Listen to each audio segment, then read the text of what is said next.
L'origine du skateboard, ou planche à roulettes en français, remonte au début des années 50 en Californie. On ne sait pas précisément qui a inventé le concept originel, mais l'on est sûr qu'il s'agisse des surfeurs des œuvres.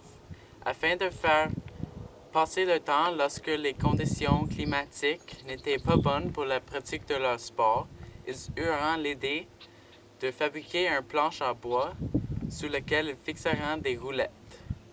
Le but était de pouvoir émuler les sensations et les gestes du surf sur le béton.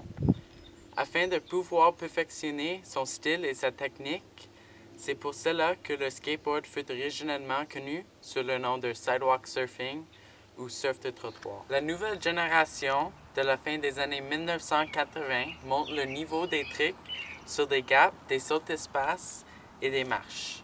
L'innovation était toujours un facteur très important et plus que jamais à l'ordre du jour. Pareillement, la pratique sur des rampes de plus en plus de succès est devenant très vite à la mode. Entre 1992 et 1995, c'est l'époque qui émerge de centaines de nouveaux tricks, des flips se créant et s'améliorer. On invente le switch, le fait de pratiquer avec le jambe opposée. Rodney Mullen est sans doute celui à l'origine du skate moderne. C'est lui qui a inventé le kickflip et une vingtaine d'autres figures. On lui doit beaucoup pour tout ce qu'il a fait dans le skate. L'apparence du skateboard a elle aussi évolué. D'un autre côté, les skateurs commencent à adopter un style propre, plus ou moins inspiré de la mode des surfeurs.